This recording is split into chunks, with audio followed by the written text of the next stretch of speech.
Here we go. Once we're live, anything can happen. Good. Pulling up the notes. It is Corley Moore, Firehouse Vigilance, Weekly Scrap, number 172. Tonight's guest is Tim Klett. He's a 40-year fire service veteran, serving the last 31 years with the FDNY. Tim is now a lieutenant on Engine 88 in the Bronx after spending many years on Engine 69, one of FDNY's busiest engines. Tim is the lead hands-on training instructor for FDTN Academy's engine operations program and is the author of FDTN's Stretching and Operating the First Line. Tim has been a lead instructor for FDIC, Firehouse Expo, the Orlando Fire Conference, Wichita Hot, Andy Frederick's training days. Basically, if it is a conference worth teaching at, he has been there. He has also written articles, Fire Engineering, FDTN, Size Up Magazine, many author, instructor, presenter, also a member of the group that has totally rewritten FDNY's Engine Company Operations Manual. So, with all that being said, there's a lot. I mean, I'm just scratching the surface of the man's bio. We have a lot to get to and talk about. It is my pleasure to have you, Lieutenant Tim Klett, as my guest this evening. Welcome to Scrap number 172. Thanks. Thanks. A lot of Well, it's all lies. It's all lies. I'm no different than anybody else. No, just the guy that loves what he does. And I'm recently retired too, by the way. Okay. Yeah. I'll update the bio. Everybody, we had a little bit of an internet issue. I had to reboot everything to make it work. So knock on wood. I don't want to jinx anything. Right now, everything is working good. Is there anything I missed other than the recently retired? Anything you'd like to add? No, that's it. I mean, I'm not a bio guy. I'm really not. Okay. I don't believe I'm anybody different than anybody across this country that's putting fires out. I was lucky. I got to work in a big city but it doesn't make me any better anymore than anybody else. Love it. Audience, get your questions primed and ready for the panel. For Tim and myself, this one should be awesome. Kyle. Anything's on the table. Kyle is here. He is looking for your questions. Before we get going, I'll do all my housekeeping. First thing I want to say is the Vigilantes. Go to firehousevigilance.com and sign up. It's $5 a month if you want to be a part of it. You get exclusive community, exclusive discounts, and exclusive swag, and access to influence the future scraps and the direction and the questions we ask, etc. So go do that. Okay, and then the sponsors. This episode is brought to you by Key Hose. Check them out on Facebook, The Hose Experts. Royal Flush, beer line cleaning. Check them out and their services at www.royalflushblc.com. Flame Decon, scientifically developed for firefighters decon. Flame's proprietary blend of activated charcoal removes all sizes of toxins and gets you truly clean. And then finally, there is the Affordable Drill Tower. Firefighter owned and operated. The only thing you can't do on an affordable drill tower is live fire. The Affordable Drill Tower, you can rappel, stretch hose lines, go through the stairs, go through the floor, do window bailouts, cut holes in roof props, use the apartment balconies, pump into the FDIC, or flow water from the sprinkler system. Call Steve, 844-55-TOWER, or drop an email to info@affordabledrilltowers.com. Wow, it's like getting to be like a machine. So absolutely, thank you sponsors for making the scrap happen. And with all that being said, we are ready to get to it. My guest, Tim Klett, are you ready? Am I ready? I'm always ready. Always ready. See, what possibly could go wrong? I'll catch you up on the audience. Smoothbore. You're frozen. You've been freezing up a little bit. Uh-oh. I hope. It says my internet connection is unstable. Audience, yeah. Well, the internet does its thing. This is all. Okay, I can see things. You're better. Moving. You're moving now a little bit. Oh man, you're like a Japanese movie. The words don't line up with your mouth. Right. That's all. Man, Andrew McGinn said, let's start a GoFundMe for Corley to get better internet. And as sad as that is, there is no better internet where I'm at. I can't explain this enough. So frustrating. How is it doing right now? I'm asking the audience. Let me know if things are working, if it's worth continuing with, because I do not want to punish Tim or the audience if it's just going to be You're brutal. now.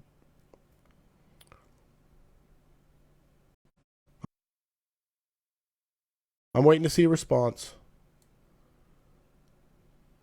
Your internet must be related to my wife, Corley. A lot of wife jokes on the unstable.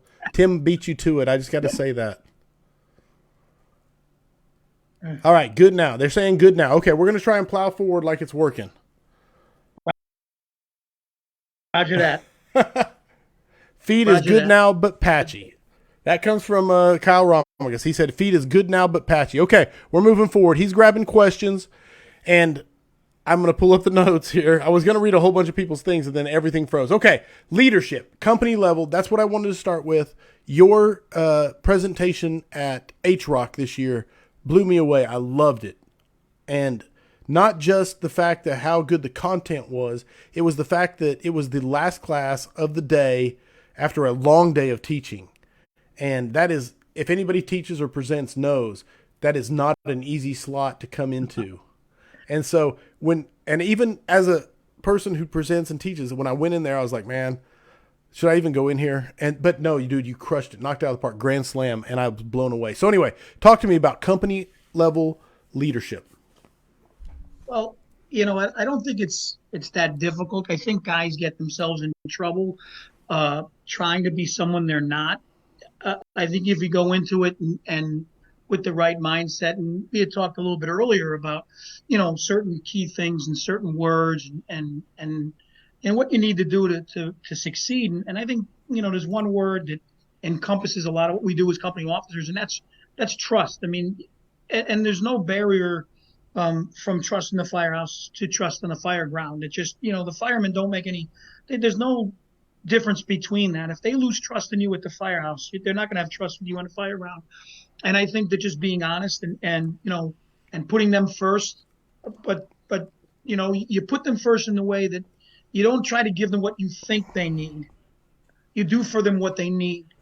If you try to patronize them and do what you think they need, I think you're going to fail. And I think that if you invest in them and invest in the company and they see that, I think that's a huge aspect of being that company level officer. Because, I love being a company level officer, and I think being an engine officer is probably one of the best positions in the fire service. Yes. Based on the decisions you make and being the first one to the fire, you can be the first one in the fire building. I was always the first one to the fire apartment. I loved beating the truck up there, and if I could get into the apartment before the truck, I would. Right. But I think that if you invest in that company, in the members, and they know that you're invested, and I think a simple way to do that, like we said already, is trust. But training also. And when we talk about training at the company level, and I always tell young officers, have a drill in your back pocket, something inside and out, something that you can go on your first tour and set that tone. Listen, we're going to drill. You want to dance around naked in the firehouse, you can do that too. But we are going to have a drill. It's as simple as that. And have that drill in your back pocket that inside and out, because in a paid fire department, if you're a new officer, you're probably going to get a visit from the battalion chief that night on your first night, and he's going to want to see a drill. And when you're drilling, especially if you get into more difficult things, and like in New York City, you'd go down to the ROC, our division of training, and they would always say, "Hey Lou, give me two guys. You can, we're going to have them slide, and you don't have to do it." And to me, I was like, well, wait a minute, you're going to have two of my guys do it. I'm going to do it. And I'm going to be the first guy to do it. So they see that I'm putting myself out there too. And I think that builds that trust that, hey, listen, he's got there showing us that he can do it, and by doing it first, I always tell guys, by doing a drill and a hands-on training program first, it leaves the firemen no option. They have to do it. And it relieves you of the problem of having to order them to do it, saying, hey, you got to do this. Right. Because if you do it first, you've left them no options. Now they're forced to do it. And if they get embarrassed, they're just embarrassing themselves. Right. They're not embarrassed by me telling them to embarrass themselves. So I think those little things that we do to build that trust, whether it's training, whether it's taking care of their needs, whether it's, whatever it might be, they've got to know that they can trust you implicitly for everything, and the big thing about that, they're going to go home safe. Right on. No, and you really strike a chord, and I want to ask this question, and brother, there are already so many questions flying that I have to ask you, but coming from the audience, but I wanted to dig in on this and say, how important, and when you go first, how important is it your example when you fail, like not necessarily like catastrophic failure, but saying, I'm just learning. I'm learning this the same as you are, and it's okay to fail. Well, it is okay. Like, listen, you want to make yourself look stupid, try to defend the undefendable. You know what I mean? So another little thing I always tell guys was you own what you can't and defend what you can. Right? You know what I mean?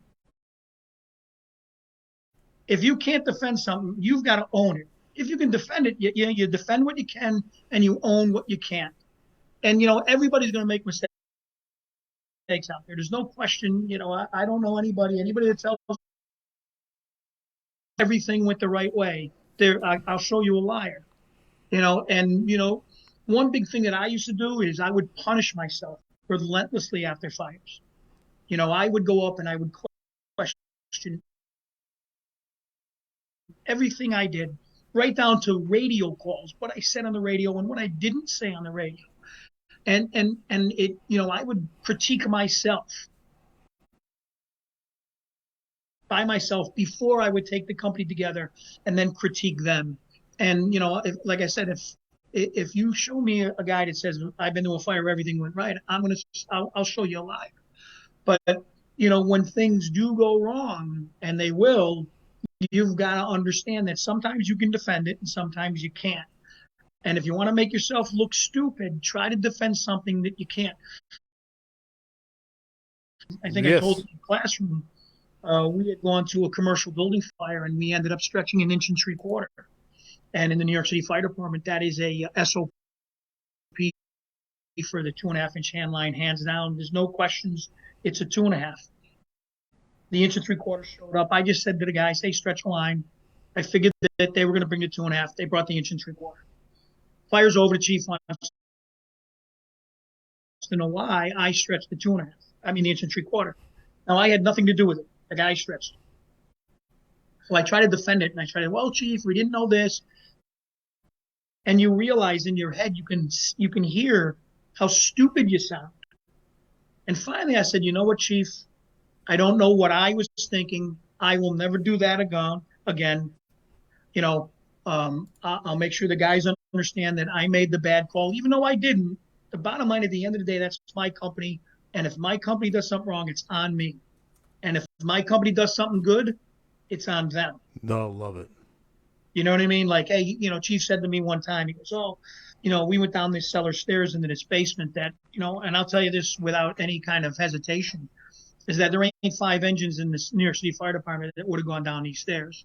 I would have been right not to go down. We left very little choices. Anyway, we go down these stairs, and at the end of the fire, the chief asks me, another chief says, hey, you were first due? I says, yeah.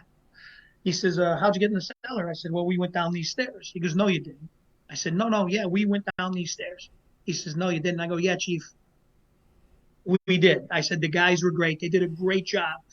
And the chief said to me, he goes, great guys. He goes, that's a great officer. I looked right at him. I said, I disagree, chief. The guys did a great job. I was just along for the ride. Right on. You know what I mean? Man. Yes. So okay. Those are those little nuances that you do. And, and I couldn't have been more proud. I was like a father on Christmas morning. After that fire, I was so proud of that company. All right. Let me tell everybody. Okay. There are definitely internet issues with this scrap. Okay. There's no doubt about it. A lot of people are getting it uninterrupted, and I'm getting notifications that some people are still live. If you lose it, refresh, because you're losing connection to it. That's okay, but it is having issues, no doubt about it. But just refresh because it is staying live for some. So we're just going to plow through and go from there. The issues are on me. I'll blame Tim, but it really is just the upload. So, yeah. According Kyle's telling me I'm still live for him, and we lost about half the viewers just like a chop. So that sucks. No, without a doubt. So, but what I'm saying is, for those who I'm trying to tell everybody, just refresh. You should be able to get back in, and maybe your guys' connection is what's killing it, and then it'll die again. But right now, it is live, so we're gonna go with it. Are you ready for your first question from the audience? Sure, as long as it's not a hard one. Any math? I don't want math. No math is coming. Daniel Austin said, What advice would you give a new company officer, and what would you do different if you had to do it all over again? Wow, good question. Advice: stay within your wheelhouse. You know, like we all want to be that guy. We all want to jump in and make that impression. Um, just get in and be who you are, and let what you know and what you've learned show who you are. Don't it's like trying to force feed an animal something they're not going to eat. So just be who you are, and let your actions speak volumes. Like the people that talk the most, they do the least. The people that do the most are the guys that are out there just doing it. So as a young guy, come in, like I said, have that drill, your actions. Be decisive. That's the biggest thing I'll tell young officers. Make a friggin' decision. Don't be indecisive. Don't be wishy-washy. Firefighters are army ants. They want something to do. Make a decision. You want to fail as a young officer, be indecisive. So go in there and just be who you are. Let your actions speak louder than anything else, and be decisive and make those decisions. No one's going to make a super poor decision. And if it doesn't work out, then we're back to like we were before. Like, hey, listen, I screwed up. I'm human. There's no big deal with that. If I had to do anything different, you're gonna laugh. I probably would have drilled more. And Really? I was the guy that drilled. That was my non-negotiable as an officer. I was a guy that drilled a lot, but there was a lot of times that, I would look at what was going on and certain things, and I would say, you know what, today we're not going to do anything. And it was very easy to fall out of that routine of a daily drill once you started doing that. Like, today's not a good day. My day got away from me. Right. No, dude, that hits my soul. I'm not going to lie to you. It's true. Everybody starts their day with a plan as an officer. This is my plan. And then all of a sudden you get a couple runs and maybe you'll fire. And next thing you know, it's noon and they haven't gone out and shopped for the meal. And your day gets away with you. So what I would say is, you don't have to go out and have that big drill you wanted to. But after lunch, you can sit around the kitchen table and talk about the fire or talk about a building or go over a new tool on the rig. But I think that, if I had to do it, I would, every single tour, I would have done something. And, like I always I got all the probies. They came to my groups. And I love getting probies because it was refreshing for me. It Right. brought me back to, I think that if I could have treated every tour like I did when I had probies, I would have done that a little differently.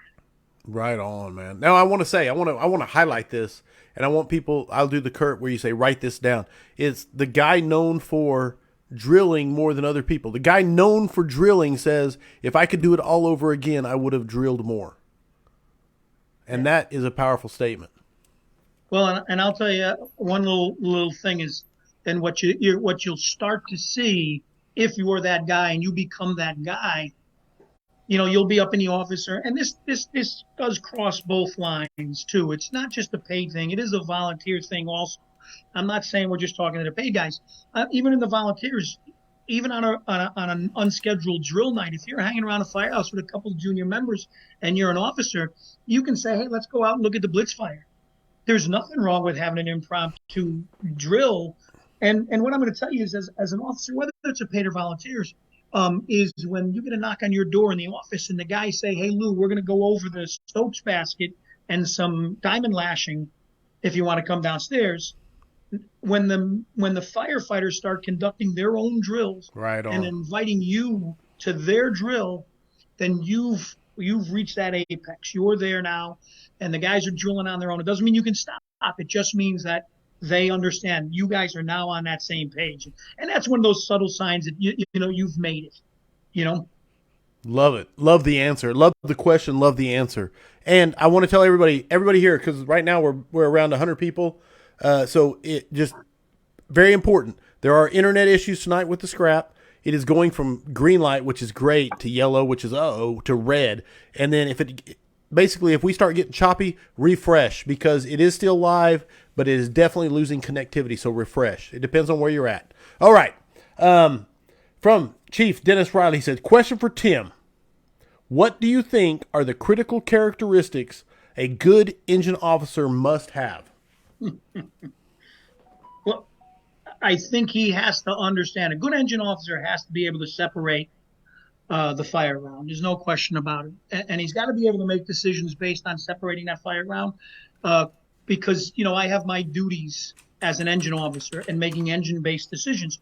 It doesn't mean that I'm going to make not going to make life safety decisions and search decisions.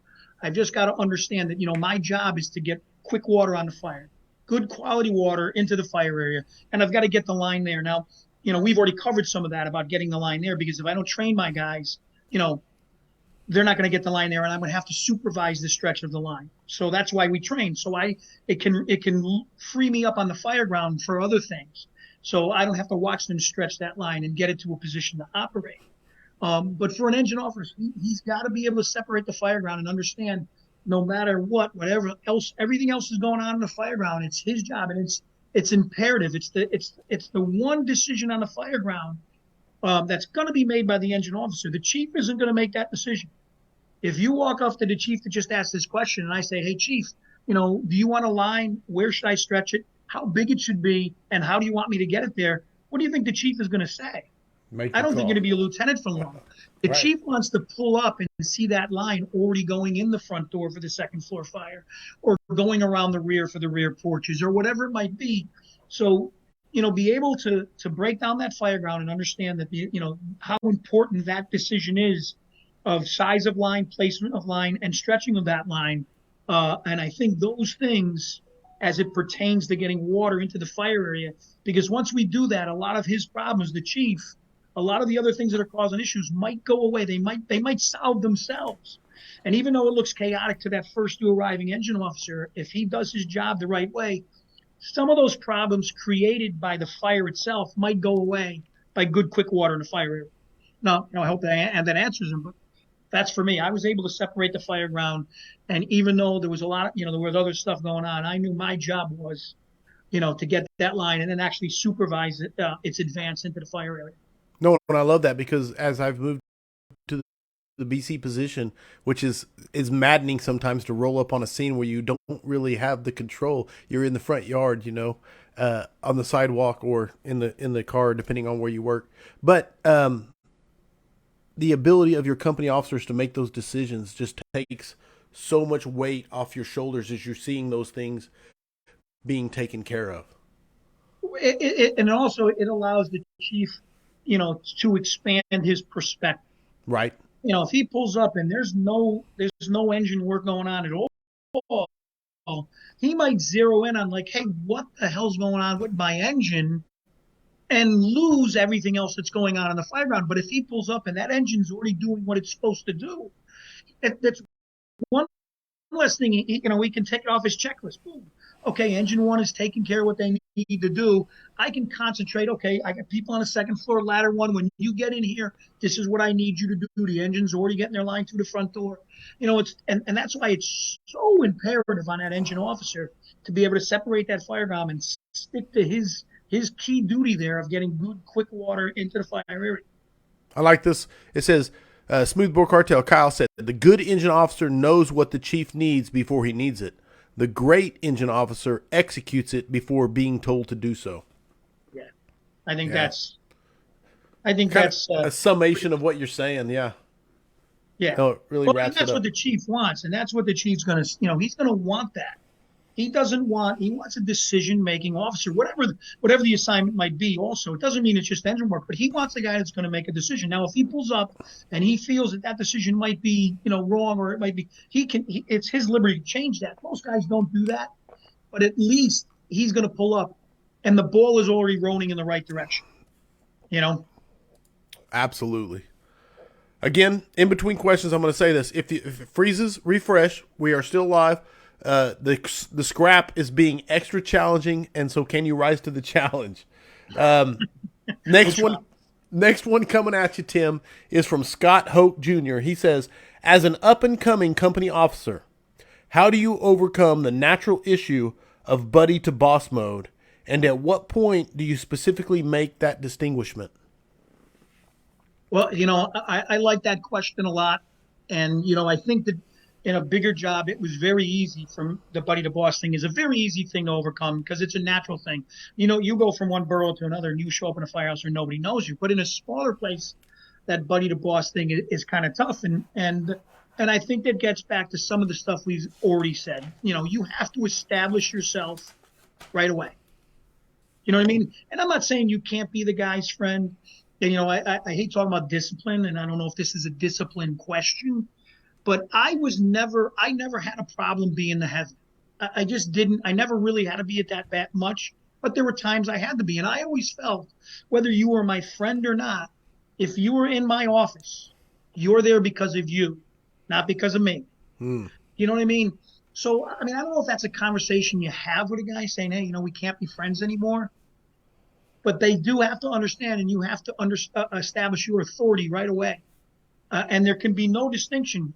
Like on the fire ground, there's no democracy. It's over. In the firehouse, I could care less. Whatever you want for lunch, you have for lunch. I'm not going to make that decision. So if you want to, but we go out that door, you've got to understand. And I think that's where the buddy to boss thing really comes to an end. We go out that front door. We are, whether you're a volunteer or paid company, you are professional firefighters, right? And the democracy's over. It's as simple as that. What that officer decides and the decision he makes is what's going to happen. There's going to be no discussion. That's what post-fire critiques are for, right? We'll have this discussion after the fire why you think we shouldn't have done that. But we're on the fire ground, and if you question me on the fire ground, even if you're my friend, you're going to have a big problem with that. And then we will have that conversation. And I would tell him, listen, don't ever confuse our friendship with leadership and having to do our job done. And at that point, the fireman's crossing that line, not you. Right on. But that is a tough line in a smaller place to cross. It's a tough bridge to go across. I don't think it's unattainable. I think if you start with distinguishing the difference from the firehouse to the fire ground, and once that you establish yourself as that you are the boss in the fire ground, I don't care if you're my brother, I'm the boss. I think it bleeds over into the firehouse, if that makes any sense. No, it does. Absolutely. One of my favorite I'm trying to read this comment because it keeps going. But it said, Mark Zuckerberg can't stop a bunch of firefighters. Yes, absolutely. They can't stop us. We're going to keep on plowing forward. And audience, keep me posted on freezes and things like that, because right now it seems like Elon Musk that's doing it, right? Right. He's got more money. Well, I don't know who has more money. We'll have to take the different. I know I don't. That's all I know. That's the part we're clear on. Okay. I love this question. I really do love this question because, it is right along the vein we're still talking about, but I love the direction of it from where it comes from. Jonah Fateg said, what are some important things a firefighter can do to prepare to move into a leadership role? Well, study, train, and one of the big things is I always tell, you always train to learn. As a fireman, you were training to learn. If you're getting ready to go over that bridge to an officer, you've got to learn how to train. It's kind of flips it over. Now you're the guy, you're the instructor, you're the one that's going to, so learn how to train, learn how to give a drill. And that's one of those things that happen in a firehouse when the firemen start saying, hey, Lou, you mind if I do the drill? Absolutely, knock yourself out. And when the firemen are giving drills, the officer should keep his mouth shut. And so one of those things is just you have to learn how to train, right? And if you're not decisive, learn how to be decisive and make a decision. Be comfortable with the SOPs of wherever you are. And I think that, and I think most firemen are the same and most firefighters are the same. And I think if you keep that same mindset and don't try to be somebody you're not, we said earlier, learn how to train, stick to those SOPs and be decisive. I think that transition from firefighter to officer will go a lot easier. Now, it's always a tough transition because, if you're not going to be your biggest critic, then you will fail. You've got to be your biggest critic. You've got to go back and pick on yourself, not in front of everybody, but, question your motives and questions how you did things. And that's the only way you're going to get better. If you come back to the firehouse and think you did everything right, you're never going to get any better. So I think that and being able to take personal criticism is a big thing too. Yes. To understand that we're all fallible, we can all make mistakes. And, when you do a post-fire critique as an officer, you may hear some of these criticisms, and and that's the trust factor there. We talked about trust a little bit earlier. If you want your members to speak freely in these post-fire critiques, they've got to be able to go into these things and not fear any retribution. You know what I mean? So you, as the officer, have to be able to take some criticism at those post-fire critiques. And if the firemen know that, I think that transition is a little bit easier. If that helps Right. you, I mean. No, excellent answer. Excellent question. First, I love the question. Love the answer, man. Especially the learning. Go from training to learning to train. Yeah. And man, that's a powerful concept, man. I've never heard it put that way. And that's Kyle Romagus who kind of wrapped that up in there. Refresh if it freezes. Please. I mean, if it's frozen for you, you can't hear me say that. So, but refresh if it freezes. Write it on a piece of paper and hold it up. Yeah. As it freezes. Yeah, I made a decision. Yes. And a snap decision. I like the speed and alacrity in which it was made. I did it in the window once. More water. More. All right. Last one. Last one on leader. Well, I say last one. Keep sending questions on leadership. Absolutely. Because I love, it's one of my favorite topics, first of all. But Kyle Romagus says, what is the most valuable lesson you have learned on the fire ground? Never let your guard down. Napoleon said, I use it in the leadership thing I do, is, an army's greatest moment of vulnerability is immediately following victory. Victory, yes. You know what I mean? And Napoleon said that, and I think I learned it in your class. I learned that in your class, actually. Yeah. So go ahead. Never Sorry. let your guard down. I think that the fire has a funny sense of humor, and sometimes when we think we're there, we just might not be. So, I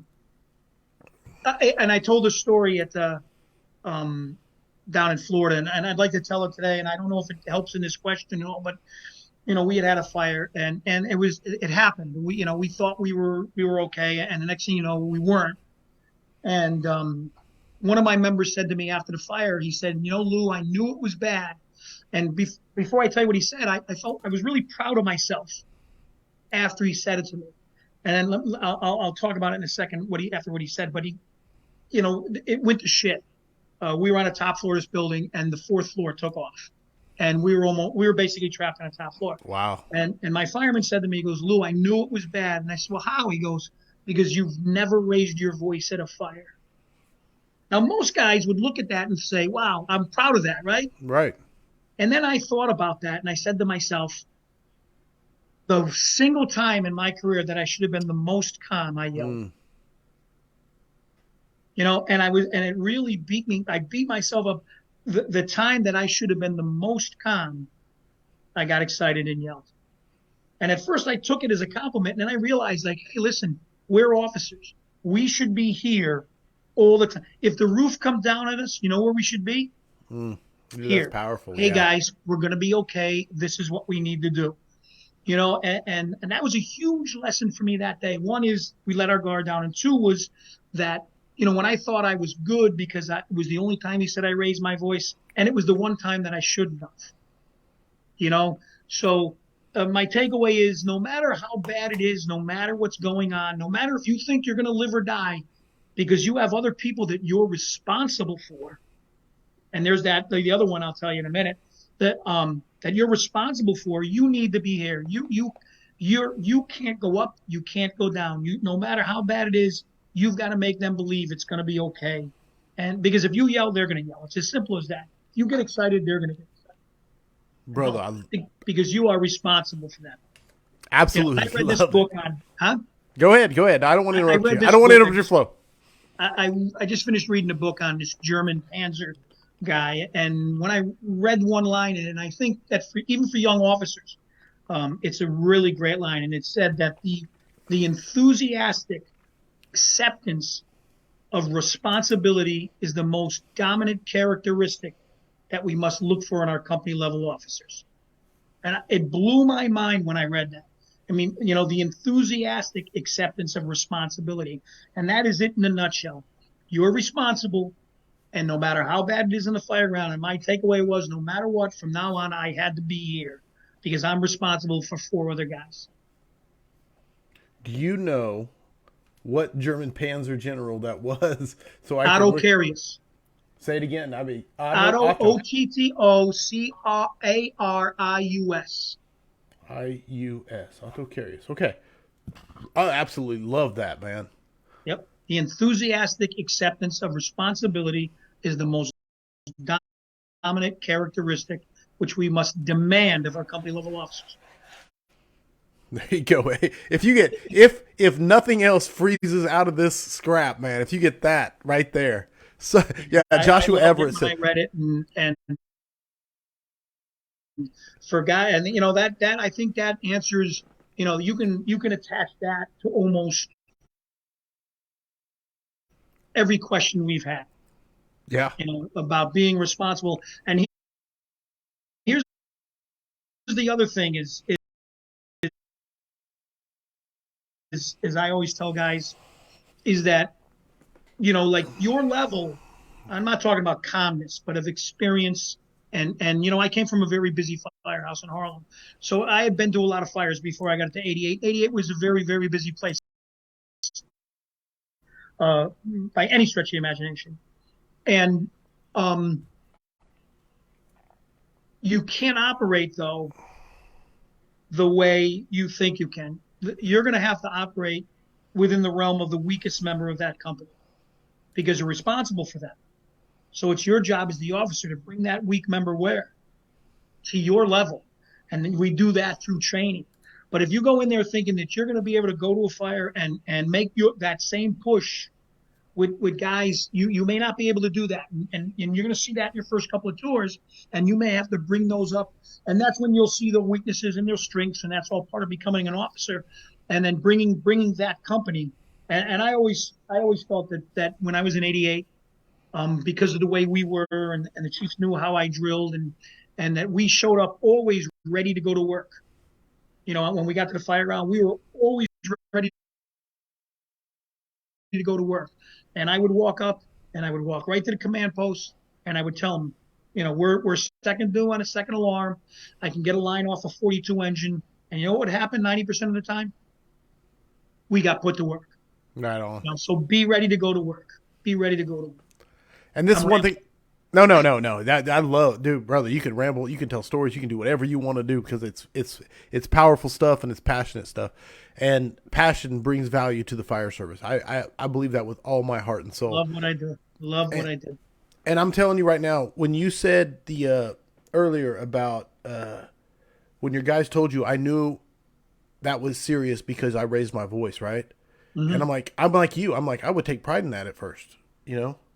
But and I'm going to dig into your psyche here. I hope you don't mind because I know you probably don't like people talking about you. But that's powerful, the fact that you could analyze and say, that's the time I should have been the most calm. Yeah. There are a lot of people who can't get past that first bit of, I'm proud. Yeah, look at me. That takes some humility, brother. And that's very, very powerful thing. Everybody wants to say they got salt under their fingernails and, and that's great and all. And then it comes time to cash that in a little bit. And, like yelling on the fire round isn't, if I wanted to beat my chest over that. And like I said, I beat myself up after every fire. I challenged myself, and I went back and I thought about it, and I'm like, you know what? The one time in my career I should have been calm, I wasn't. Yeah. No, but it takes yeah. All right. Yeah, absolutely. Absolutely, everybody. If you can't, those who can't watch it seem to be having a great time. It appears to be like, depending on where you're watching from. So, again, the recording is going to be great. It's going to be on YouTube. You can catch it on the podcast. Some people are having trouble live, so I'll quit beating the dead horse. For those who can enjoy it, we will continue on. And we're moving to some standpipe work. Ouch. And 2.5 talk. Matt Johnson has a question coming at you. When you work standpipe jobs, how important was it to have a control man at the valve, and what equipment did you bring to hook up? Good question. And because there's a question within the question there. So our standpipe kit, we carried a spanner, We carried a Stilson wrench. We carried another 2.5 cap. We carried adapters. We carried a pressure gauge. We carried a mallet. We carried a wire brush. We carried a spare wheel. We also carried some companies would carry these bastard tools for spinning the wheel, but you can do that with the Stilson wrench. If the wheel's locked, by just putting the Stilson wrench in the wheel and cracking it like that, that'll work.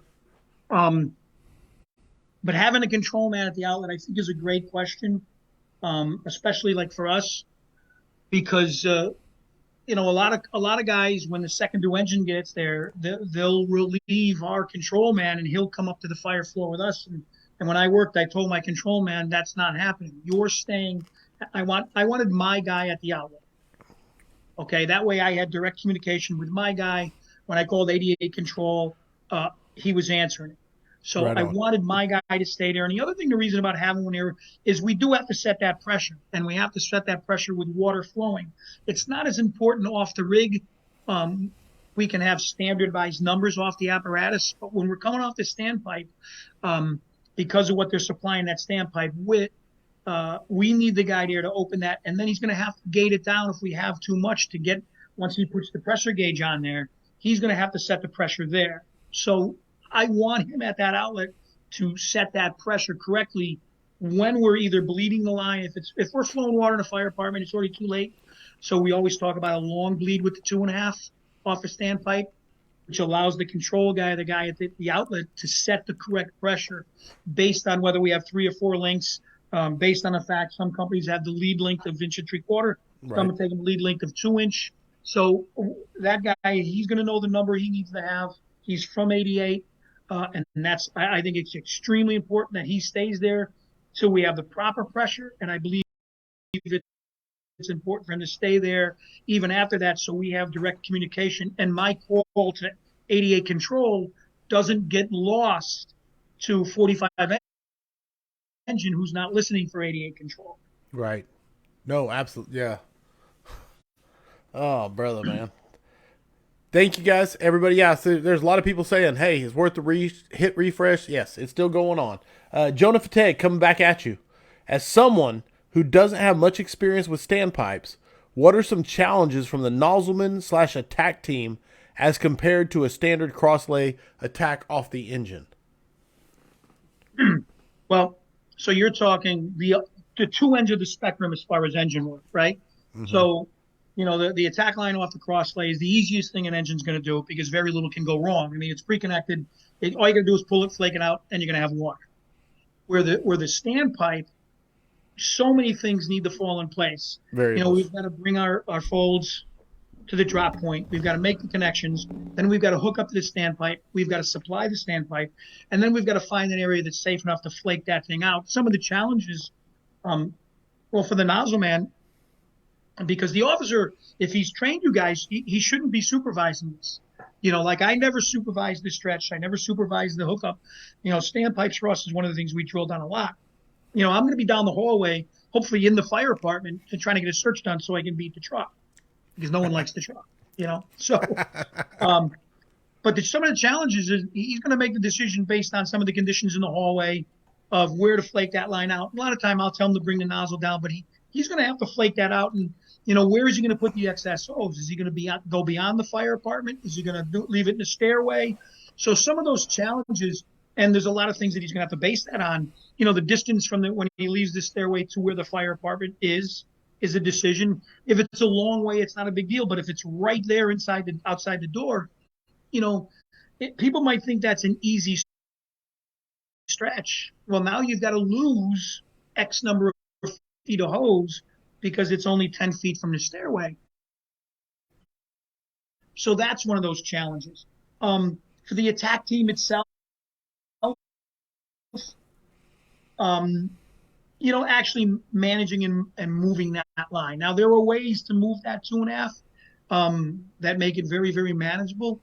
I think that if you try to flow constantly, full open, you'll burn yourself up. I think that gating down with 2.5, my opinion, isn't a bad thing. for little advances. So I would tell guys, listen, put a nice bow of hose in front of the apartment. You're ready to go in. 10, 15 feet of hose for the initial push into the fire apartment. And most times, even if it's a big apartment, the break point in these apartments is no more than 10 feet in the doorway, which what I mean is the hallway leading to where the rooms might be is going to be no more than 10 feet into that apartment. So if you make that first initial push of 10 to 15 feet to get in there, then you have some area to work in to make that either the left turn or the right turn, or wherever those rooms might be, and start getting good water into that area, and make now the people in the hallway can manage some excess hose and allow you to move that line a little more easily. Right. But if you don't, with the 2.5, everything is preparation. If you don't prepare that line for the advance, you're going to fail right off it. So you've got to take a little more time setting that line up. Where with the 1.75 inch, perpendicular to the opening or parallel to the opening, it doesn't matter. You're still going to get that line through the opening. But with the 2.5, it becomes a little bit of an animal, and you've got to take a little more time setting it up. No, absolutely. So I hope that helps. No, it's beautiful, man. It's a great question, great answer, man. I absolutely love it. I love the next one coming at you. And this one comes from Von Brown. Von Brown, it's been a while. I think I saw you at Pensacola in May. But he asked, Tim, throughout your career, what is your most memorable push? I know it. Right? I got burned. It was funny. It was we were working. It was right before my son Daniel was born, actually, and I was working, and I was still in 69 in Harlem, and we had a fire up the night before, 2 buildings away, that I had the nozzle, just a couple of rooms, but 2 buildings away from the building we had the next night. We had a job at the corner of 141 Street and 7th Avenue, top floor. And when we got there, it was pushing out 2 windows really good. And, I was working with 2 bosses in 28 truck and 69 engine. Bob Morris was in the truck. Anybody? I don't know if you've heard of that name. Yeah. Patty Brown was the captain of 69. I mean, how do you get any better than these 2 guys? Right. And they actually both of them went into the wrong building. And I told the guy, I said, they're in the wrong building. The fire's in the corner. And they go, you got to go where they stretched. They went. So we stretched into the wrong building. And Morris yells down, we're in the wrong building. And I looked at the guy. I said, I told you. So now we're running around the corner. By the time we get out of the wrong building, I look up, it's out 8 windows in the top floor. And we get up there, and 28's getting up there. 28's in the apartment, but they get chased out. And now the fire's out in the public hallway. So they have the entire apartment going. And it was the first night I had bunker gear. Very first back in. It was wow. It was like the September in 1994. And, long hallway, a kitchen, bathroom, bedroom off to the left, and then a living room to the right, and then 2 bedrooms off the living room that wrapped around. And it was funny. We get down the hallway, and I was kneeling in a big pile of stuff. That's how I got burned. But I remember getting the last bedroom. There were bunk beds in the last bedroom. As soon as I got it knocked down, I told Captain Brown, I says, Cap, I think I'm burned. And he puts it on the radio. I'm like, I didn't want it on the radio. And the rescue came and got me, and they threw me in the back of the rescue and cut my pants off. But that's probably one of my best pushes. I think we had 6 rooms. Wow. No, that's phenomenal. The names involved at the beginning, the humanity of it, like human error, etc., that all of us are fallible no matter who we are, all the way to the sheer number and amount of fire. I love what a great one. Matt Johnson says, "What are you good with audience questions? Because they're coming at you hot and fast." I'm good with anything. Listen, I'm fine as long as I got my Jameson. I'm good. All right, fair enough. What floor would you stretch off the engine to versus running the standpipe? Well, in New York now, we've made it allowable to stretch to the second floor. You can stretch off the rig at the first or second floor. Above that, you're taking a stand. So it's just standard SOG, SOP. Caveats with certain buildings that you can stretch. Buildings that don't have long interior hallways, you can stretch off the rig for. And then we had renovated buildings that never had a standpipe. They were tenements, but when they renovated, they put a standpipe in, and I stretched those all the time. to the fifth and sixth floor simply because they weren't maintained systems and we couldn't rely on them. So, I can, it may take me a little longer, but stretching off the rig, I know for sure that eventually a line's going to get there. I love it. Kyle, coming at you one more time. In your experience, Tim, how long have FD&Y engine companies been using the tactic of flowing while moving with 1 3/4 hose? So I don't know the exact date that they went to 1 3/4. I believe in the mid 70s, early to mid 70s is when they went to the 1 3/4. But once we got the 1 3/4, it was open and flow and move. It wasn't, and for us, when we open that line, it stays open until we put the fire out. So basically that started when we switched from all 2.5, and I believe historically somewhere early to mid 70s is when they went to the 1 3/4. Love it. I'm gonna catch you up on what? Yeah, FDNY. Tigers in the Mud. I think the book he's referring Tigers to in is the Mud. Tigers in the Mud. Okay, so I'm just catching you up on a what everybody's saying. Corley, tell them if you donate more to the scrap, you get a better connection. I wish that was true. I would make it happen, but that's not true. So I would love that to be true. Now, who said Tigers in the Mud? You did or somebody else? No, I'm reading the comments to you. It was it's Kyle, Smoothbore Cartel. Yeah, it isn't a leadership book. It's just about a German Panzer commander. So somebody, Chief Lieb, I told him that the enthusiast, and he goes, "That's unbelievable. What book did you get it from?" Right. So I told him Tigers in the Mud, and he bought the book, and then he calls me and he said, "This has nothing to do with leadership." I said, "No, it was just a quote. It was in the book." Right. I love history books, man. I absolutely. Man, Okay, we'll talk. Someone said something. I'm trying to find. I'm scrolling through a lot of comments. I'm just trying to catch you up with some non-question comments. Carl Tylinda said, "Standpipe is like a black hole, and you are hoping water will come out of the other end." That crazy Carl? Crazy Carl. I don't know him, but if you know him, I think he's he was from Fort Drum, if I'm not mistaken. Right on. Yep. All right, there we He's go. a good guy. He just retired, I believe, also. Someone said one more room, Timster. I don't know if that's Patty Brown. One more room. He was a liar. Every fire went to with Patty Brown. He'd go, "One more room, Timster," and I would tell him after the fire, it was 2 more. Cap, it was 2 more rooms. He was the best. I loved him. All right, Kevin. I got.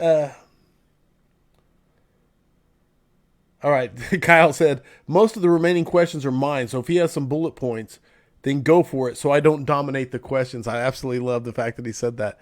But Kevin Pfluger wants to know, Lieutenant, can you tell the story about the basement push you had? So I don't know if that means something to you or not. Yeah, who asked the question? Kevin Pfluger. He's out of Texas. So I brought it up earlier about the chiefs that said we didn't go down the stairs. It's funny. It was ready to change the tours, and we turn on the Cortona Avenue, and I tell the guys, I think we might have something. I can see some smoke down the block. We pull up, and the building was showing quite a bit of smoke, but there was no visible fire. So I'd already, and basement fires are, the key to a basement fire is figuring out you have a basement fire. Once you know I have a basement fire, you can apply everything. But making sure that you have one is very key to those fires. But we were met at the door by a guy that told us that the fire was actually in the cellar. So Dougie Mitchell, who was the captain of 38 truck, he found the stairs, opened the door, and the fire from the cellar blew out of the doorway into the first floor. So the fire had possession of the cellar stairs. So I get up to him and I tell him, "Listen, give me the door," because I always wanted to control the door, whether it was the apartment door or a cellar door or anything. I always wanted control of that.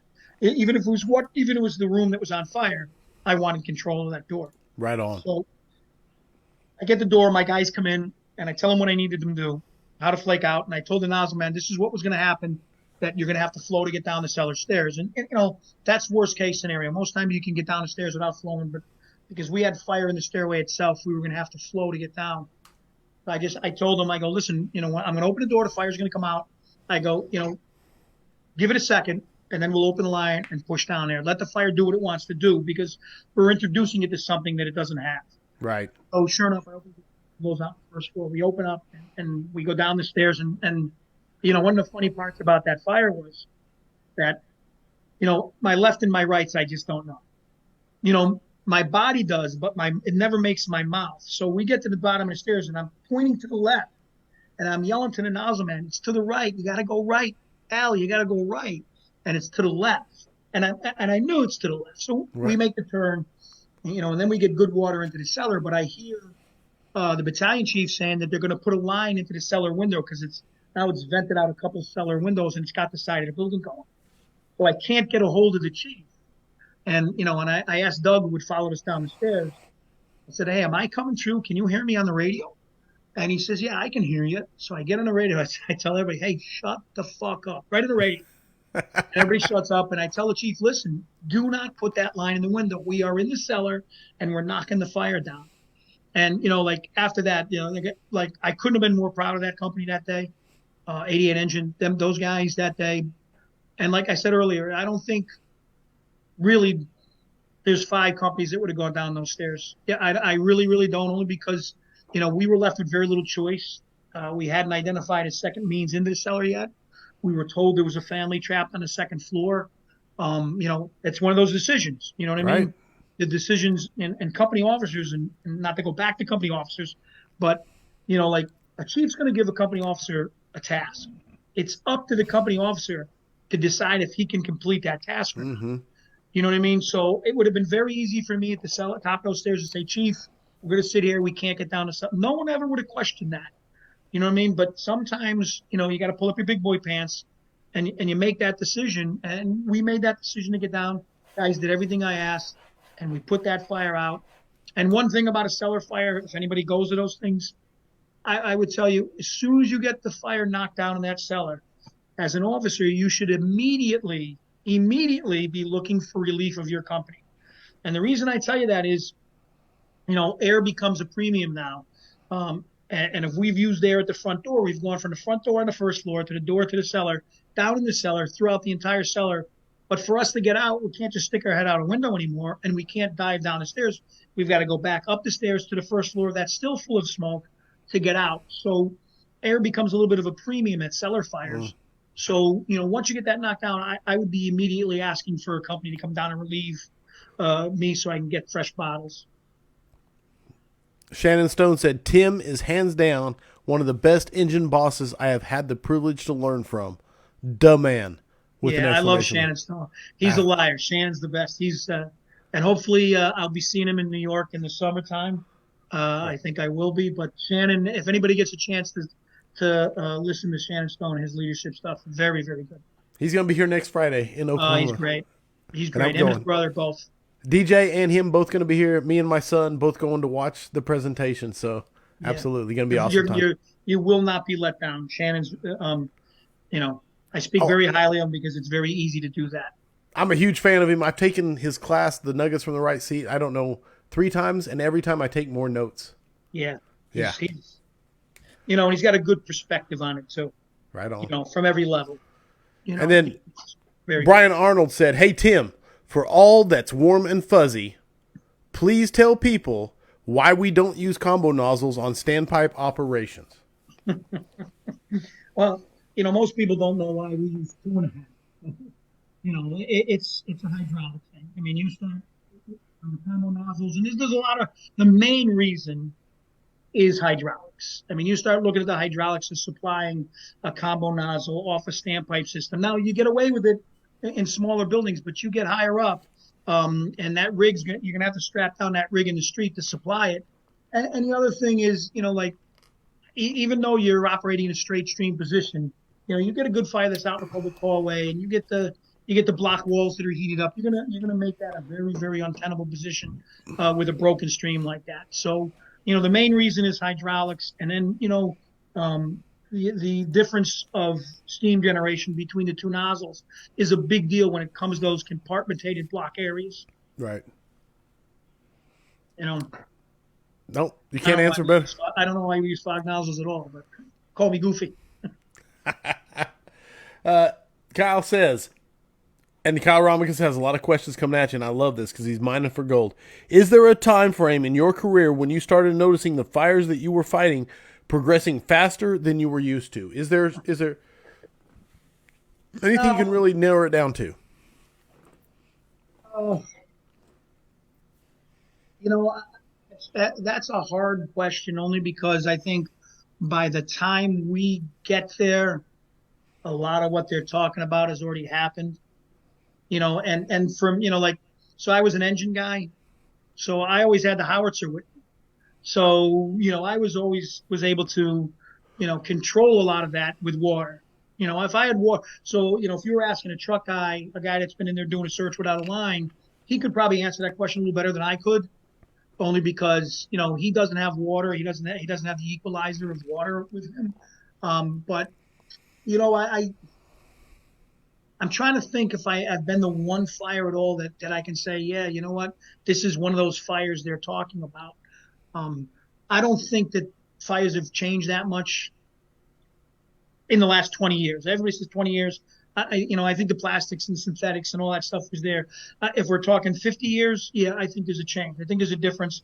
My grandmother had the old thistle couch, Right.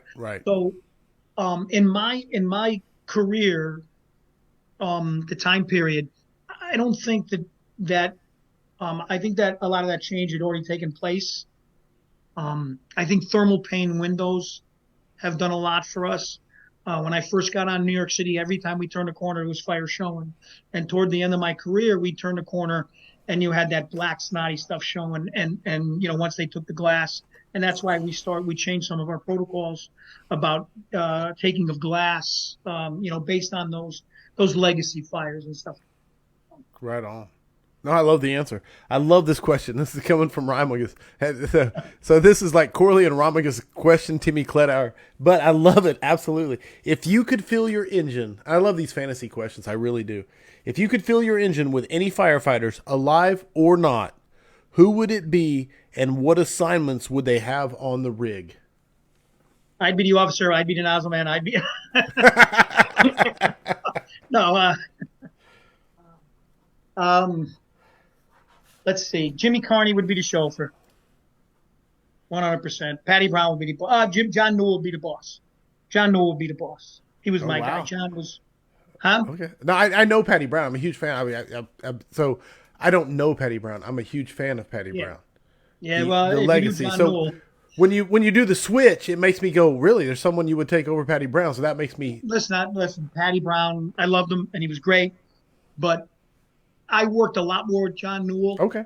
John Newell was a guy that, to be honest with you, when I got promoted and to go back to that, have a mentor if you're a young officer, someone that, always ask yourself, what would he do? And John was the guy that I said, hey, what would John Newell do? And I made no bones about it. I told John to his face, I said, you were my guy, man. He was always ready to go to work, no matter what. He was always ready.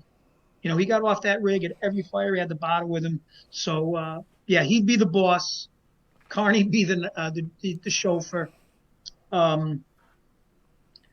don't know. I had great chauffeurs in '88 too. Timmy Carter might be out. Eddie Anzalone, Mike Hayes. There's too many to mention. There was just so many good guys. To sit there and try to pick a group of all-stars out. Sure. But if I had to work for one officer, my guy would have been John Newell. I went to a lot of fires with him, and I remember him telling me, like, he got whispering in my ear. We had the whole flat in a vacant building going, and he just leaned over. He goes, "Hey Tim, you got anything left?" Just like that. No excitement, no anxiety. You got anything left? And I says, "Yeah, I think I got a couple more rooms in." All right, well, let's see what we can do.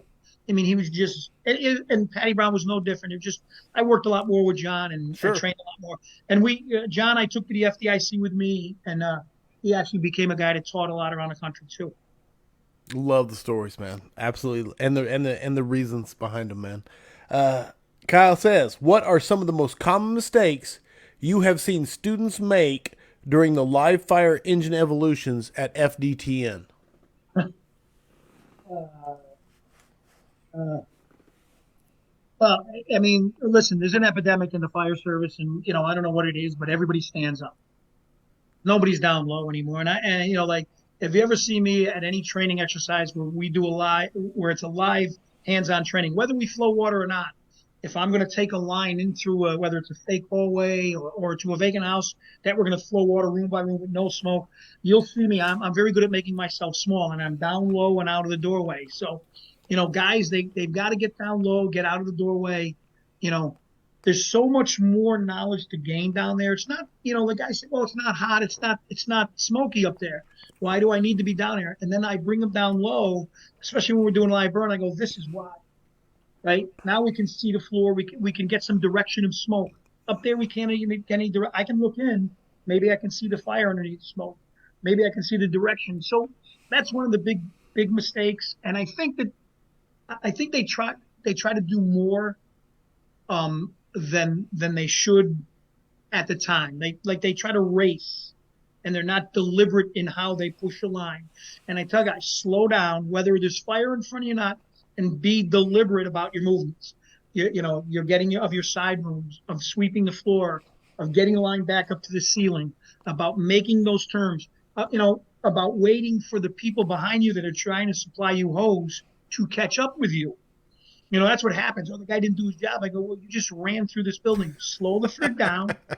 Be deliberate. Right. You know, have a plan of how you know, like layouts are extremely important. And I think that most guys in most municipalities, when they go to a fire in their municipality under their umbrella, they can look at a house and say, oh, a high ranch is this, a center hall colonial is this, a cape is this. So the layout shouldn't be a problem for you. So you should have a plan based on, okay, I can see the fire coming out this window, of what you're going to do before you do it. If you're waiting till you get up to where the fire is to have a plan of how you're going to push your line through multiple rooms, then what are you doing? So, you know, be deliberate. Have that plan of how you're going to push that hose through. Which rooms do you want to get first? I always tell guys, if I've got a second floor front to rear and it's out the front windows, you know, everybody says you get the backs first because it's easier. I go, no, I get the front rooms first because it's harder. And if I knock down those front rooms, the chief calms down. If there ain't no more fire showing out of those front windows, the chief tends to calm down a little bit. You know, so have that plan. Slow down, get down low, out of the doorway, and start making your decision process, you know, before you go in. Love it. Scott Hoke Jr. coming at you with another question. Tim, and it's a question we get a lot, so I want to hear your take on it because this is a I don't know. Yes, I like blondes. Is that the question? It's already answered. No. How can you slowly transition your crew from a me first or us first to a, you know, basically the whole EMS version of, and switching it to a citizens first mentality without completely disrupting everything they have ever been taught previously? Well,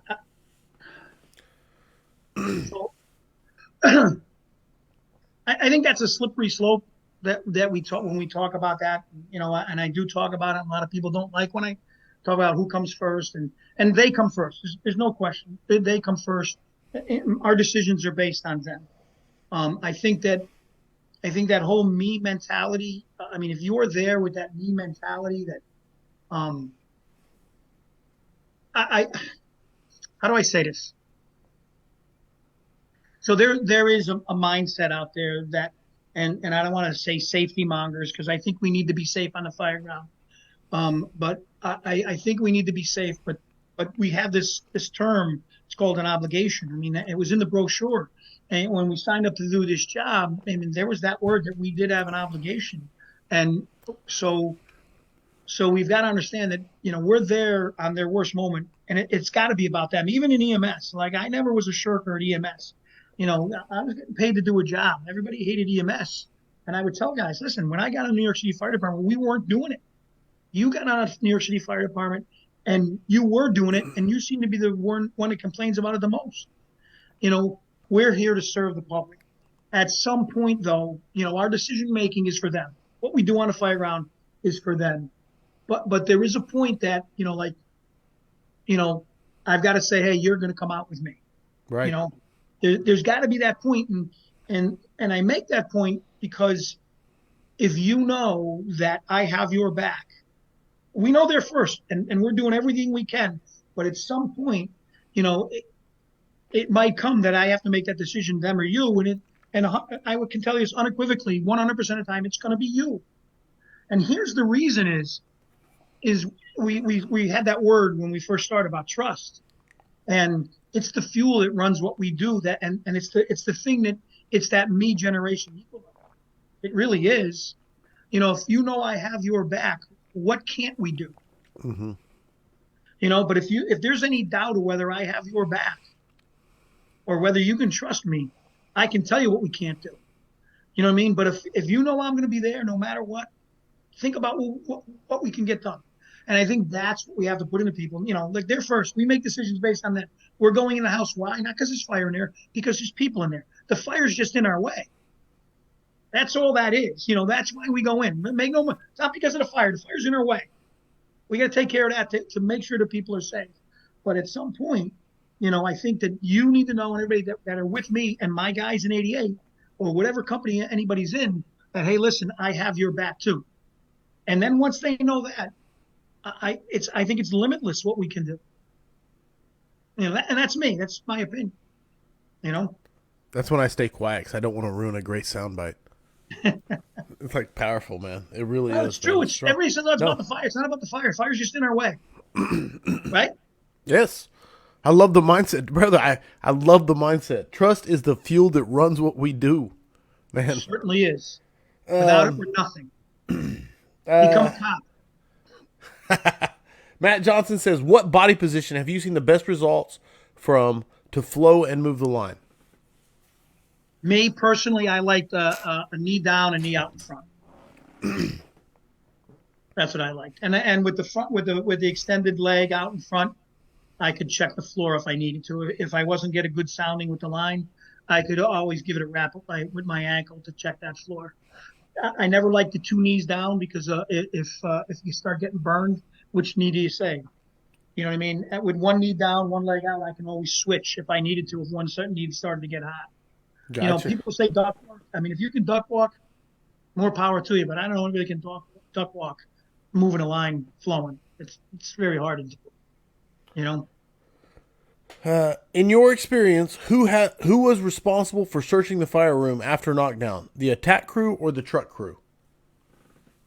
Well, in New York City, the truck was always responsible for the search. And even once we knocked down that room, they would try to push by us and get in that room. But I would always try to get in there and get a search. But in a place with limited manpower, I would tell you right now, if you're the engine officer and you get one or two rooms of fire and you get into the fire room, there is nothing wrong with telling your guy to shut that line there and start a secondary or primary search of the fire room. And I would let the chief know, hey, listen, the primary of the fire room is complete. And nice. I love that. And you're not stepping on anybody's toes that way. You're the first one in that room. Right. There quite possibly could be somebody still viable in that room. You're going to wait for in New York, the truck is right there. But in a place with limited manpower, you're well within that right. And I think you should be doing it because there is always the chance, they're in the closet. They're under a bunch of stuff that there's someone still viable in that area. And you'd beat yourself up for a lifetime if you waited for somebody else to come in and check that room and they found somebody. Dude, I hope, if nothing else, maybe 2 departments in this country rewrite their SOPs to reflect what you just said, man. And that'll be worth it. So I absolutely love that answer. Here we go. Tim, was it someone or something that sparked your passion? What was it and when did it start? The minute I popped out of my mother. Well, like I said this before on another podcast I did that, I can't ever remember not wanting to do anything else. Now, my father was a cop by trade, but he was a volunteer fireman, and I hung around the firehouse as a kid. But even before I was hanging around a firehouse, the truck would go right by my house. It was an old C model Mack. I loved it. And that turned out to be the first truck I ever drove was the same C model Mack. But like I said, even as a very, very small kid, it's all I thought about. And when I got older and got into the fire service, I took every class I could take. And if you bear with me, I think that, and I said this once before on another one, and I think everybody has a turning point in their careers. And I think that everybody has that fire in their career that they say, boy, I wish I had that fire back. I wish I had that fire to do it. not going to tell you the whole story about a fire I had when I was very young. Feel free. We had a 4-year-old girl get killed. I wasn't good enough that day. I was young. I was 22 years old. But even at 22, like all 22 years old, I thought I was the bomb. And all I had was, I had balls the size of coconuts, and that was it. I didn't know what I was doing. And, we listened to a 4-year-old girl die. And that was my point, at 22, I always knew what I wanted to do. But after that fire is when I said, I am never, ever, ever not going to be good enough again. This is never going to happen to me again. Now, it's a pretty bold statement to make at 22 and probably a tough one to fulfill. But you know what? You've got to have a target. If you don't have a target, you're going to be nothing.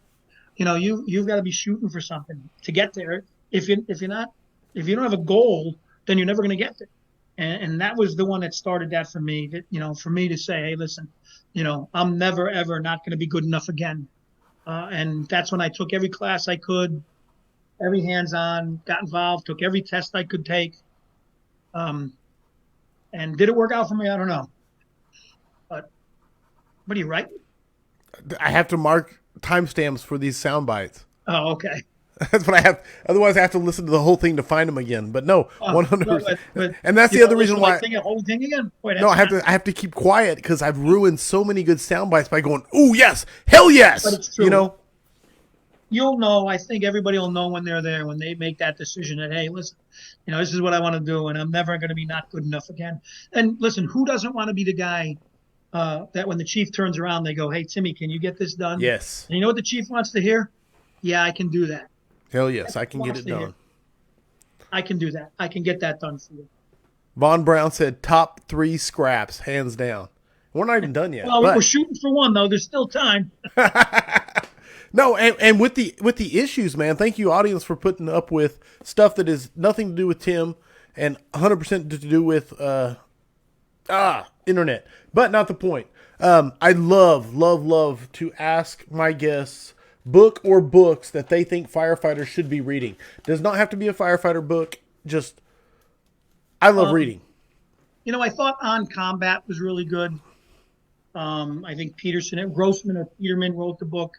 It's about how the mind works under stressful situations. And I know that the fire service has really, delved into that whole mental performance initiative. And I think some of it is applicable what we do, and I think some of it isn't. Only because, the fire service, especially engines, is a team sport, and some of the mindset stuff and the mental performance stuff is individual stuff. And I took one of the classes, and I asked the guy, I go, that's great. That if I'm pitching to the best hitter in the league, I've got to condition myself and be in the right mindset to do that. But when I have 3 other guys, how do I get my mindset into them? Right. And we do that through training, but it's a very hard bridge to cross. Do you know what I mean? Absolutely. So On Combat, I like a lot. I love Grossman, but everything you're saying is the problems I had with it. Like the translations. When you're in the comparisons, I didn't like. Right. That's all. Because there was individual comparisons where this is a team spurt. You're cutting a roof. You got one guy with the saw, one guy guiding you. So if both your minds isn't in the same playing field, so how does that work? You know what I mean? So now I do love his preparation for Code Black, I love that side of it. So don't get me wrong. Because the Code Black issue is a real good training issue, and that's why we train the same way over and over and over. And negative training is bad because, when you get to Condition Black, that you cease to make cognitive decisions, and muscle memory is going to kick in, and that's why we train the way we do. Right. So your body will be doing stuff because that's what you've trained it to do. You know what I mean? And I smile so big because I love the way you articulated that.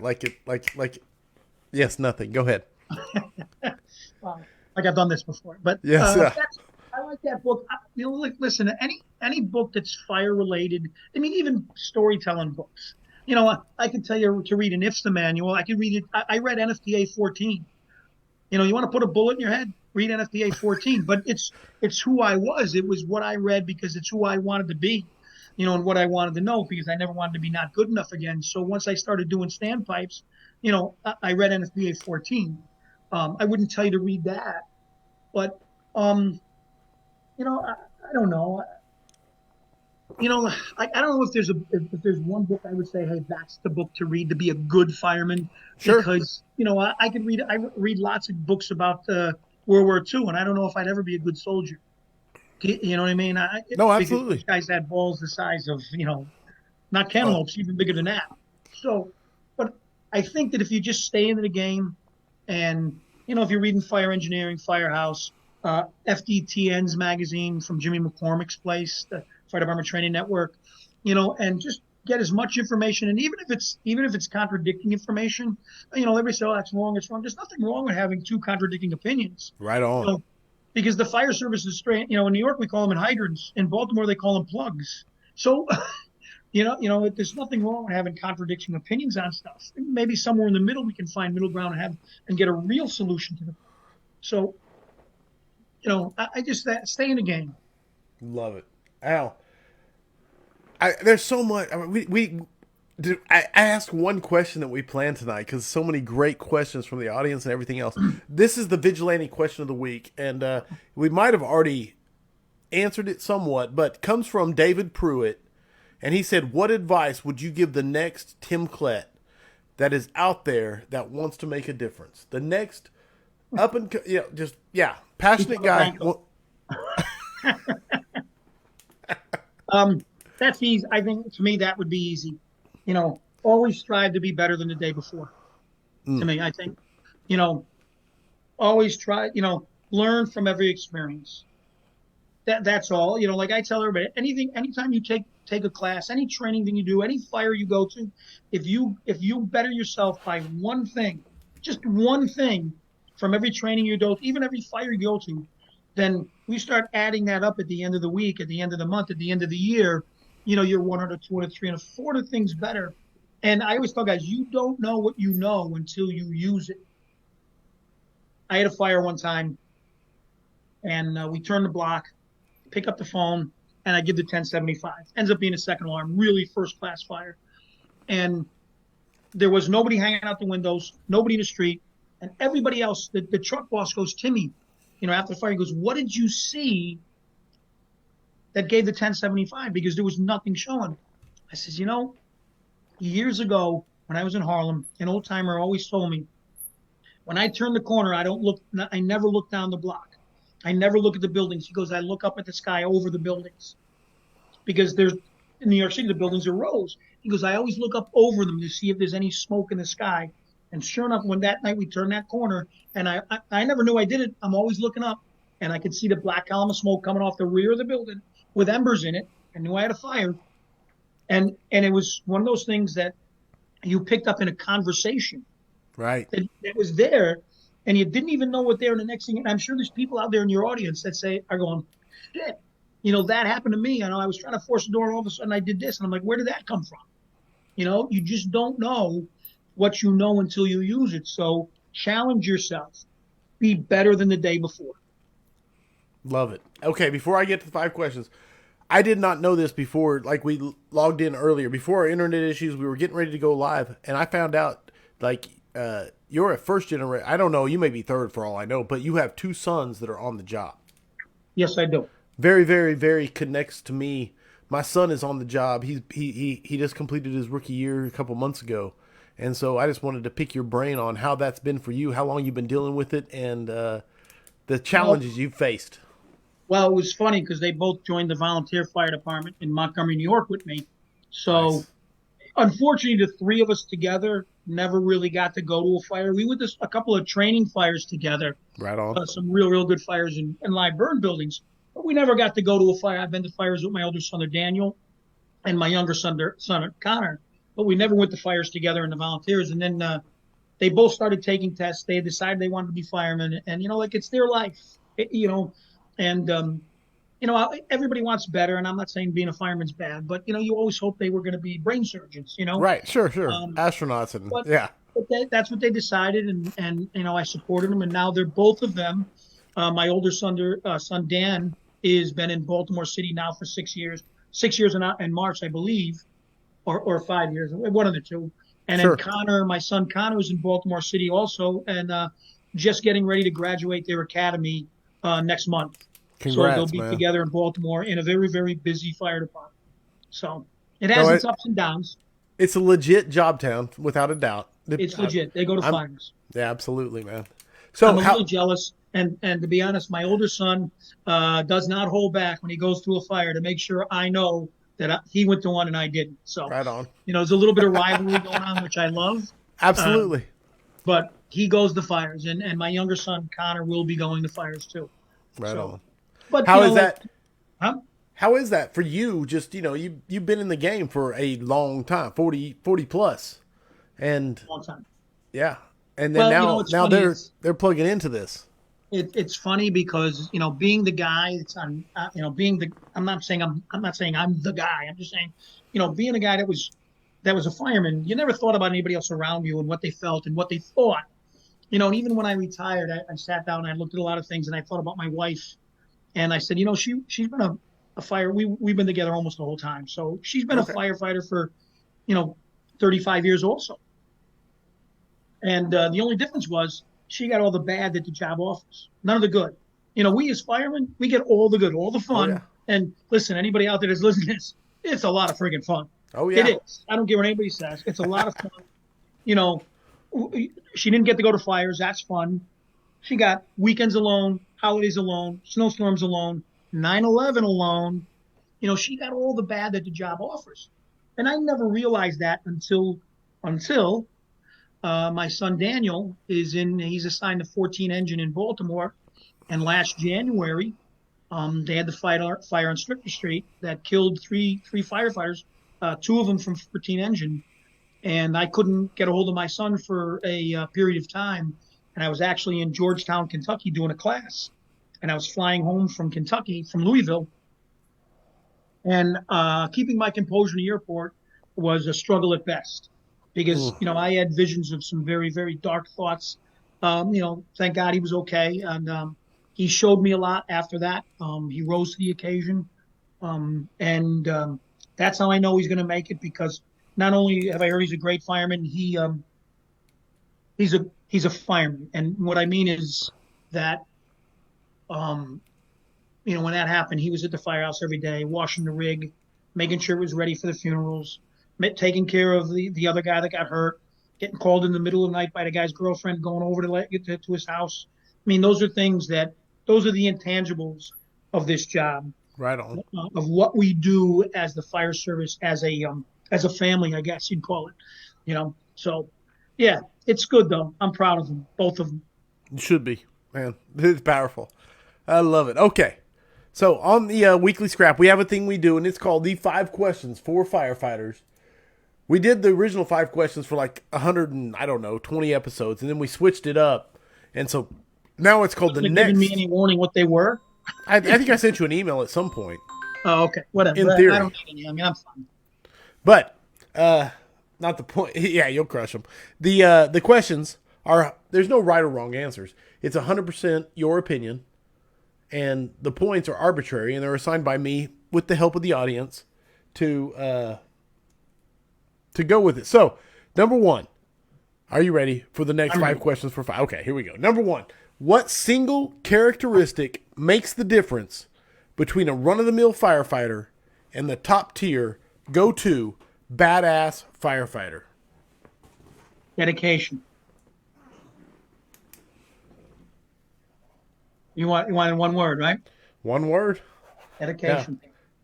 Do you want not just to being a good fireman, dedication to the whole thing, to the fire service itself, to what it means, to the people around you.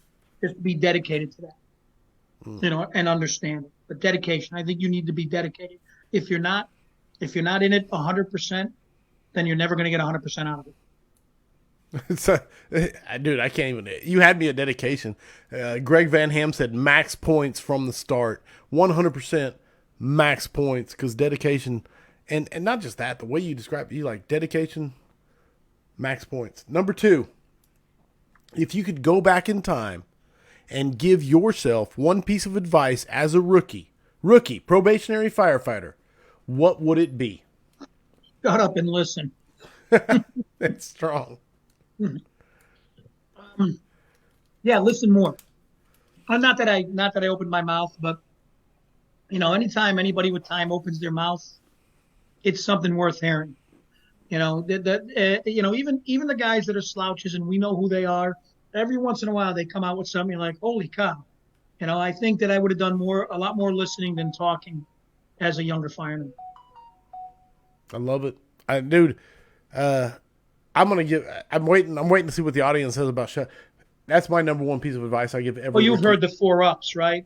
Have you heard of the 4 ups? What? I'm going to shut up. I know shut up's got to be. Never heard of being an upbeat probie. Hit me. The 4 ups of being an upbeat probie.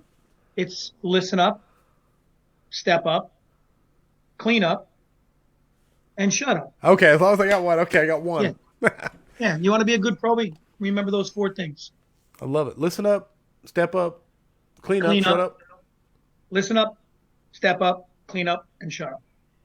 No, absolutely. 2 for 2, max points. Just if you're keeping track at home. Number 3, what is your favorite training drill?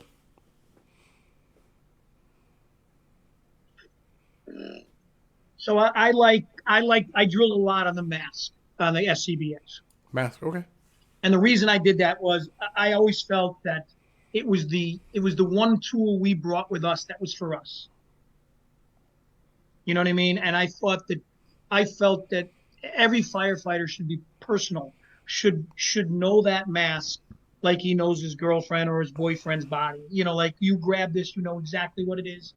And I had a whole training regiment that I would do with the probies with the masks. They'd have to assemble it blindfolded. They would have to, they had to know every inch of that mask. And I believe that solely because it's the one tool we bring that's for us. And if we can't do our jobs, it makes them a lot less safe. So if we can manage the masks, know them, if we have issues with them, I think that we can still do our jobs. So for me, it was the mask. Brother. For sure. The one tool we bring that's for us, dude. It's just it gets better and better with each one. Number 4, max points. 1, 2, 3, max points. Number 4, no pressure. What mistake have you learned the most from in your fire service career? That's believing that something else was done when it should have been my responsibility to make sure it was done. Just assuming that stuff was taken care of when it should have been checked. And there's there's probably a couple stories behind that, but we don't have to get into it. But and not a big deal. We learn from our mistakes. And 100%. Well, hopefully we learn from our mistakes. I love the ownership you show, and that's what I wrote down was ownership, because that's what you're really talking about, man. And God bless, brother. If people could just wrap their brains around that, how much better would it be? Well, I think that I think that, and I don't want to pick on a whole generation, but it does seem that there is a generation. I'm not saying it's within the fire service either. I'm just saying there are people out there that want to blame everything on everybody else. Yes. You know what I mean? Like if I know a family that got sued because the boyfriend called the girlfriend or texted the girlfriend when she was driving and she answered the text. So they sued the boyfriend because he texted her while she was driving, not her for answering it. You know what I mean? It's always someone else's fault. And I think that best way to learn is to be able to recognize your own weaknesses. Because like I said earlier, if you don't recognize your own weaknesses, how are you going to learn? How are you going to get better? No, how are you going to be better tomorrow than you were today? There's an intertwining as I get to know you and kind of get into your psyche through these interviews and things like this, because we've talked, but we're not like tight. We're not like super best friends or anything.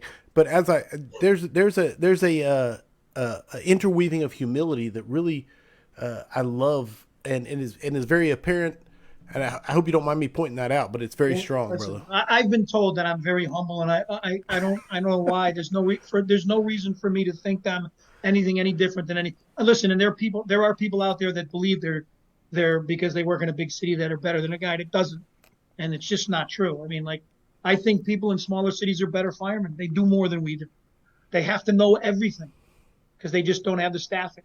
Right on. No, and you even articulated that in your tactical answers earlier, and it's just strong. It's strong. Matt Sleet said this, and I wanted to read it. Sorry I'm late, way late. I wanted to tell Lieutenant Klett that I loved watching him and his son teach on the parking deck at H-Rock. Most people are only involved in their one evolution. And it scrolled on me. I was there from their first evolution to their last evolution, and they had the same enthusiasm and intensity. And it scrolled on me. Thank you, guys. And intensity all day. That's what makes these guys special. Thanks. We were soaking wet, so we got soaking wet, and there's a lot of guys out there that they'll do an engine drill and they won't get wet. And I'm like, listen, if I'm asking these guys to get wet doing a drill and I'm helping them teach it, I'm going to get into the hallway with them and I'm going to get wet. I can always change. My feet were blue for 2 weeks because the ink on my socks bled. It was hysterical. But yeah, I appreciate the nice comment. And, I think that for students, if they get an instructor that's enthusiastic, I think it helps them be enthusiastic too. And I think that type of enthusiasm is contagious. And, that I think a lot of people don't believe that enthusiasm for the job is still out there, but it is. It does exist. So, even if that guy just left being more enthusiastic about being an engine guy, and that was all he took from it, then it's a win. They did say that the engine guys really liked getting wet, and the truck guys tried to avoid any sort of overspray or anything. Well, you want to, if you've never seen trucks and water, go into a real dark room in the basement, turn on the lights, you see the cockroaches run. That's what truck guys do from the water. Yeah. No, and for all the haters and everybody, all the detractors that say I give out max points too easy, 100% everybody in the audience has agreed for max points. And Lance Campbell said, he wrapped it up really good well. He said, recognize your own weaknesses, in quotation marks. I wish everyone could hear that. And then so many people said max points. So you are 4 for 4 on max points, and we are ready for the final question. And it is heavy fire and searchable space. Would you rather be assigned to the nozzle or first in on VES? Well, that's a pretty simple question. I'd like to be on the nozzle. I'd like to be on a nozzle. Yep. Hit me. All I want to hear is I don't care that the answer. I want to know the reason why. In that scenario, it's an engine fire.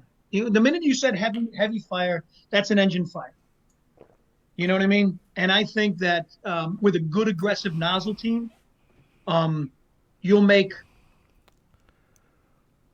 more searchable spaces and allow more people to do VS in other remote areas. You may allow the truck to get in right behind you into a room off that, maybe the hallway that it had to have fire in. But if you don't have a good aggressive engine company, you can have the best VES guys in the world. You know what I mean? And you may only have that one searchable station. And I think that, we can turn it up and down a notch, when based on the scenarios. A vacant building, we'll put the fire out. Will we be as aggressive as we would be if you said, hey, I got the same amount of fire, but now there's 2 kids in the second floor? So I think with a good aggressive nozzle, I make searchable spaces out of more of the house than just that one area that the single VES guy will take care of. If that makes sense. Bro, no. The minute you defined it off heavy fire, that makes this an engine fire. When you defined it that way, and I was like, yeah, you know what? He just killed it in like one sentence. 100% max points. Cool. I love that you went 5 for 5 and earned every bit of it. Have you had anybody that didn't go 5 for 5? Yes, absolutely. And I try not to make it a big deal. I just move on to the next question. Yeah. When they get max points, I announce it. When they don't, I try to just move on to the next question. Well, and can I just say, one other thing is like, I think it's easy. I think that the answers come really easy when you're looking, when your perspective is that, I don't think I'm bigger than the job. I don't. I don't think, and I owe a debt to the, and maybe that's why the answers may become easy for me, because I'm not trying to be better than the job or bigger than the job, or it's just the way you feel. It's what the job has given me everything I have. It's given me my identity. You know what I mean? So I think that it's very easy to be that way. And I think most guys out there are that way. That I'm giving you answers. I think I'm not trying to give you the answers Absolutely. I think you want to hear. And I'm not giving you the points that I think they're not gimmies. You've earned the points that you earned, and a big thing on the max points is the fact that, and I'm proud of this. The scrap only has the best guests, so they give the best answers. Hey, top And three. no, brother, I absolutely, it's arguable. There's someone making a point for it. I don't know what metrics they're using, but I'm there for you, brother. 100%. Great answers, man. I mean that from the bottom of my great scrap. And I think we got to, okay, I got this one in bright red, and I'm just now noticing it from Kyle. Tell the story. Are you good for one more question? Sure, I'm good for whatever you want. All right. Tell the story about your son listening to you on the radio while you reported a 1070. This comes from Shannon Stone, by the way. So, my son Connor, he's a lot like me. He's very sarcastic, but he is. And the funny thing about him is he got cut real bad in the fire in the valleys. And the first thing he asked me, the very first question he asked me, when I got to the hospital, he was very upset, not about the cut. And he asked me, Dad, is this going to make it so I can't be a fireman anymore? That's the only thing he was worried about. Really? Imagine that. Wasn't worried whether his hand would work. Right. Wasn't worried whether he was going to be scarred. He was worried that he wasn't going to be a fireman anymore.